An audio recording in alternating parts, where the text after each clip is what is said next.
गौ सेवा, संत सेवा और ठाकुर सेवा, ब्राह्मणों की सेवा, दीन दुखियों की सेवा, ये कभी व्यर्थ नहीं जाती है।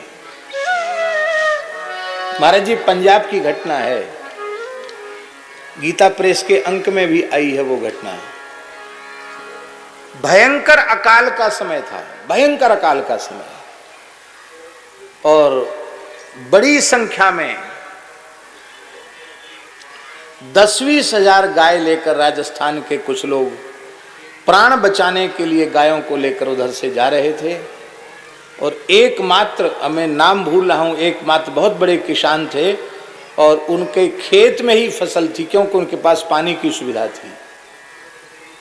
और उन्होंने भूखी प्यासी गायों को देखा तो उनके नेत्र भर आए और उन्होंने कहा कि खोल दो, सब चरा दो गायों को, इनके प्राण निकल जाएंगे गायों के। महाराज जी, खड़ी फसल गायों को घुसा दिया, हजारों गायें चर गई।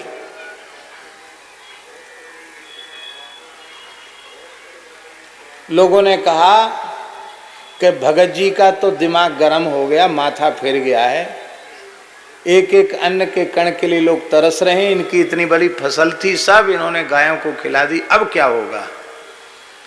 अब देखिए क्या घटना घटी। उसके बाद क्या हुआ कि गाय तो भूखी थी, पूरी फसल चर गई गाय, और उसके बाद इतनी बढ़िया वर्षा हुई उसी दिन, कहीं बादल का लक्षण नहीं, बादल उमड़ घुमड़ के आए, पानी बरसा, सबके भीतर आनंद की लहर आ गई कि अरे भाई पानी बरस गया। गौ माता की तृप्ति से और अकाल की निवृत्ति हुई। ये तो हुआ ही, आप जान सकते हैं कि इतनी इतनी फसल हो और पूरी गायें चर जाएं तो कहां से नई बाल आवेगी। लेकिन एक एक बीज में से भी कई कई डंठल निकले बालों के, और जितना अन्न होता था उससे 8-10 गुना अन्न अधिक हुआ उनको। मैं भूल रहा हूं, गीता प्रेस के एक अंक में उनकी पूरी सन संवत सहित पूरी घटना है। कहां की घटना है?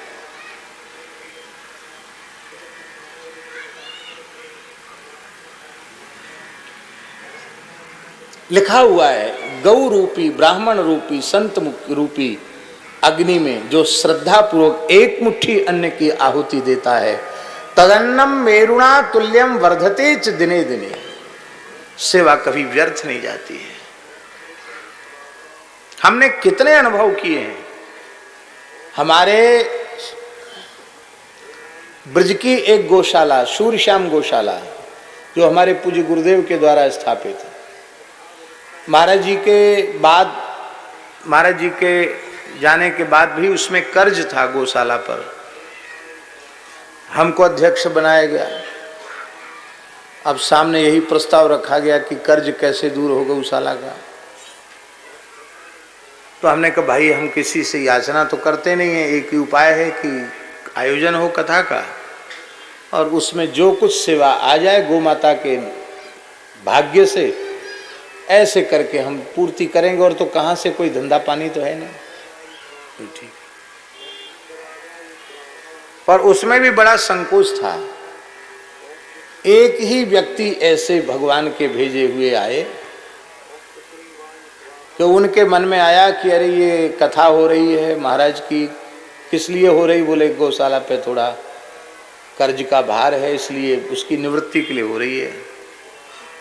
बोले कितना कर्ज है? कई साल पुरानी बात है ये, बात 2006 की होगी। 12 लाख का कर्ज है। तो जो व्यक्ति हमसे कभी मिले नहीं और हम उनसे कभी मिले नहीं, और उन्होंने तत्काल 12 लाख का चेक काट दिया।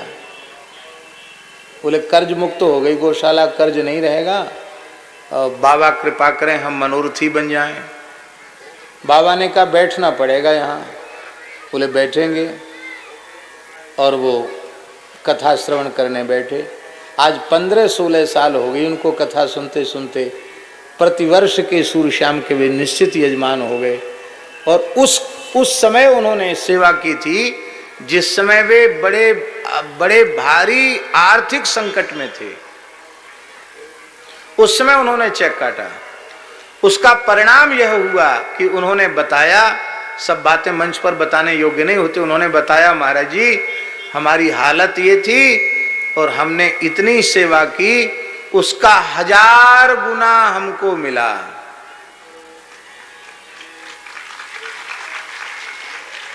हजारों लाखों को मिला। जिस व्यक्ति का 200-250 करोड़ का व्यवसाय हो, उस व्यक्ति का 1200 करोड़ का व्यवसाय हो गया है। हाँ, कैसे हो गया? हजारों करोड़ का व्यवसाय हो गया। कैसे हो गया? श्रद्धा पूर्वक सेवा कभी व्यर्थ नहीं जाती है। हाँ, सेवा के नाम पे आप स्वयं ही धंधा शुरू करोगे तो गड़बड़ होगी। ईमानदारी से सेवा आप करो तो कभी कोई अभाव आने वाला नहीं। सब ठाकुर जी, हजारों हाथ हैं भगवान के महाराज, हजारों हाथ हैं। भगवान के दरबार में क्या कमी है? तो हम निवेदन कर रहे थे, समस्याओं से ग्रसित लोग तमाम हैं, किसी के पास जाने की आवश्यकता नहीं है। आप प्रतिदिन सुंदर कांड के पाठ का नियम ले लीजिए। श्रद्धा पूर्वक सुंदर कांड के प्रतिदिन पाठ का नियम ले लीजिए, असाध्य समस्या का भी समाधान हो जाएगा। ये बिल्कुल पक्की बात है। सैकड़ों लोगों ने इसका प्रयोग करके देखा और प्रत्यक्ष अनुभव प्राप्त किया।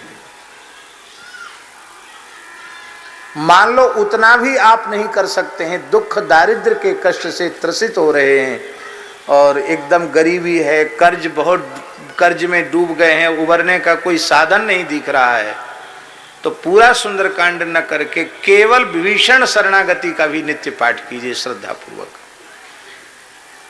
कहां से कहां तक? नोट कर लो दोहा।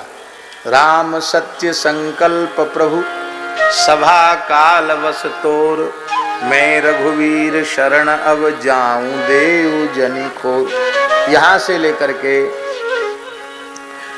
जो संपत्ति शिव रावण ही दीन दिए दसमात, सो संपदा विभीषण ही सकुच दीन रघुनाथ। अस प्रभु छाड़ी भजहि जे आना, ते नर पशु बिन पूछ विषण। यहां तक इसको मानस सुंदर कांड में विभीषण शरणागति कहते हैं। इस विभीषण शरणागति से भी सारी समस्याओं का समाधान हो जाता है, क्योंकि शरणागत की रक्षा का भार भगवान के ऊपर होता है।